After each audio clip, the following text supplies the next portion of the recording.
ناظرین، جب اللہ انسان پر مہربان ہوتا ہے اور معرفت الہی کے راستے کھول دیتا ہے تو سب سے پہلے انسان کو اپنے اندر کا گند اور کوڑا کرکٹ نظر آتا ہے۔ اسے اس بات کا یقین ہو جاتا ہے کہ وہ گنہگار ہے، بدکار ہے، سیاہ کار ہے۔ اگر آپ کو اپنے اندر کا یہ کوڑا کرکٹ نظر آ رہا ہے تو جان لیں کہ اللہ آپ پر مہربان ہے، ورنہ تو لوگ اپنی نیکیوں پر فخر کرتے رہتے ہیں، اور یہ فخر کی سب سے خطرناک صورت ہے۔ انسان جب روحانیت کی راہ پر چلنا شروع کرتا ہے تو شیطان اور اس کے چیلے، جن کا ڈیرا صراط مستقیم پر ہے، انہیں بھی خبر ہو جاتی ہے کہ کوئی شخص اللہ کی طرف جانے کے لیے تیار ہو گیا ہے۔ اب وہاں سے شیطان اور اس کے چیلوں کا کام شروع ہو جاتا ہے، کیونکہ یہ راستہ بہت کٹھن ہے۔ یہاں مشکلات ہیں، مصیبتیں ہیں، تکلیفیں بھی ہیں، جسمانی ایذا بھی ہے، جسمانی تھکاوٹ بھی ہے، اور بدنامیوں کی گھاٹیاں بھی ہیں، لوگوں کی تہمتیں بھی ہیں، الزام تراشیاں بھی ہیں، اور آخر میں بیماریوں کے حملے بھی ہیں۔ لیکن جس شخص کی نظر جمال الہی پر ہوتی ہے، وہ ان سب تہمتوں، بیماریوں، تکلیفوں اور مصیبتوں کو گلے لگاتا ہوا آگے بڑھتا چلا جاتا ہے۔ وہ اس نور کی طرف بڑھتا ہے جو اس کے قلب پر نازل ہونے کے لیے تیار ہوتا ہے۔ دنیا کے تھپیڑے کھاتے کھاتے یہ شخص درد کی دولت سے مالا مال ہو جاتا ہے۔ دکھوں اور تکلیفوں کے ساتھ اس کی دوستی ہو جاتی ہے۔ وہ شخص یہ جان جاتا ہے کہ جیسے شہادت کا مرتبہ حاصل کرنے کے لیے قتل ہونا ضروری ہے، اسی طرح معرفت الہی حاصل کرنے کے لیے اپنے نفس کے گلے پر چھری چلانا بھی ضروری ہے۔ لیکن اس راہ پر چلتے چلتے ایک لمحہ ایسا آتا ہے کہ اسے احساس ہو جاتا ہے کہ اللہ میرے ساتھ ہے، تو پھر وہ پرواہ نہیں کرتا کہ کون کون اس کے خلاف ہے۔ وہ راہ سلوک پر ملنے والی تمام مصیبتوں کو دل سے قبول کرتا ہے اور اپنا سفر صراط مستقیم پر جاری رکھتا ہے۔ تکلیفیں تو اس راستے کی شرط ہیں اور اس منزل کی قیمت بھی ہیں جو اسے آنکھوں کے سامنے نظر آ رہی ہوتی ہے۔ ناظرین، کروڑوں درود نبی علیہ الصلوۃ والسلام کی ذات اقدس پر کہ جنہوں نے ہمیں بتایا کہ اللہ کیسا ہے، اس کی ذات کیسی ہے، اس کی صفات کیسی ہیں۔ نہ صرف اللہ کی آرزو ہمارے دل میں پیدا کی بلکہ اس تک پہنچنے کا راستہ بھی ہمیں بتا دیا۔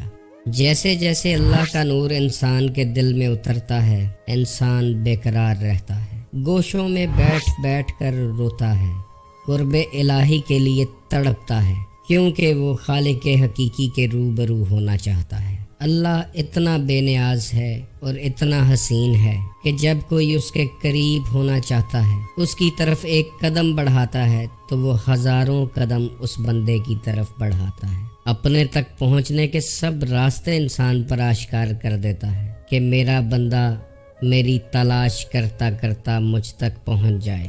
یہی قرب الہی جب بڑھتا ہے تو انسان پر جذب و مستی کی کیفیات طاری ہوتی ہیں۔ انسان کے اندر جو خدا کی پوشیدہ نشانیاں ہیں وہ عیاں ہونے لگتی ہیں، کیونکہ اللہ کی پہچان ہمیشہ اللہ کی نشانیوں سے ہوتی ہے، اور انسان اپنے اندر اللہ کی نشانیوں کا مشاہدہ کرتا ہے۔ انسان اس مادی جسم کے ساتھ آسمانوں کی سیر پر نہیں نکل سکتا، تو انسان کی روح اس مادی جسم سے باہر نکل کر آسمانوں میں بھی اللہ کی نشانیوں کا مشاہدہ کرتی ہے۔ 18,000 جہان جو اللہ نے خلق فرمائے ہیں ہماری ان ظاہری آنکھوں سے تو پوشیدہ ہیں، مگر یہ روح ان 18,000 جہانوں کی سیر کرتی ہے۔ ان جہانوں میں اللہ کی جو مخلوق آباد ہے ان سے ملاقات کرتی ہے، اور اللہ کی اس عظیم قدرت اور حکمت سے اللہ کی پہچان کر لیتی ہے۔ ناظرین، یہی روح پرواز کرتے کرتے کبھی کبھار ایسی بلندیوں کو چھوتی ہے کہ عرش الہی تک پہنچ جاتی ہے،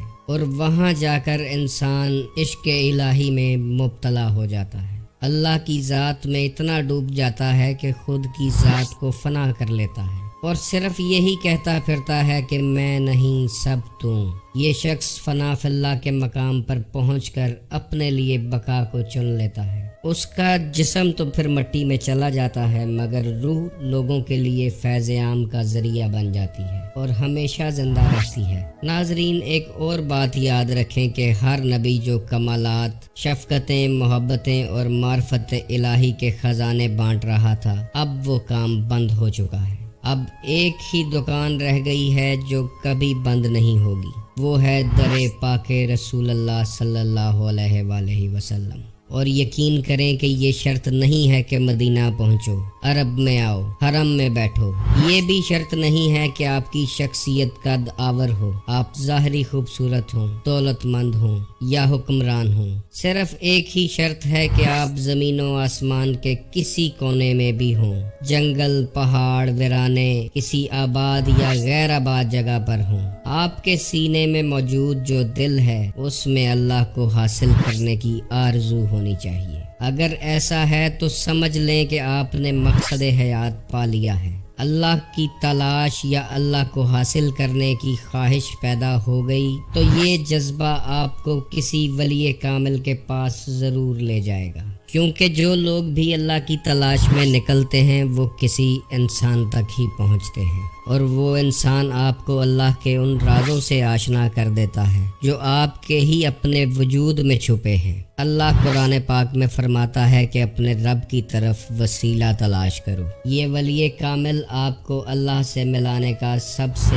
بڑا وسیلہ ہوتے ہیں، اور اللہ کی تلاش کا یہ سفر انہی کی رہنمائی میں تکمیل تک پہنچتا ہے، اور انسان اس دنیا میں جس مقصد کے لیے بھیجا گیا ہے وہ مقصد پورا ہو جاتا ہے۔ معرفت الہی وہ علم ہے جو کتابوں سے حاصل نہیں کیا جاتا، یہ کسی اللہ والے کی نگاہ کا فیض ہوتا ہے جو آپ کے وجود پہ طاری ہو جاتا ہے۔ اس لیے زندگی میں کوشش کریں کہ اللہ والوں کی صحبت میں بیٹھیں، ان کے ساتھ آپ کا گزرا ایک لمحہ ہزاروں سال کی بے ریا عبادت سے افضل ہے۔ انہی اللہ والوں سے آپ کو اللہ کا سراغ مل جائے اور اللہ کی تلاش کا یہ سفر مکمل ہو جائے۔ اس دعا کے ساتھ ویڈیو کو ختم کرتے ہیں کہ آپ خوش رہیں، آباد رہیں اور معرفت الہی کے انمول خزانے کی طرف بڑھتے رہیں۔ اللہ حافظ۔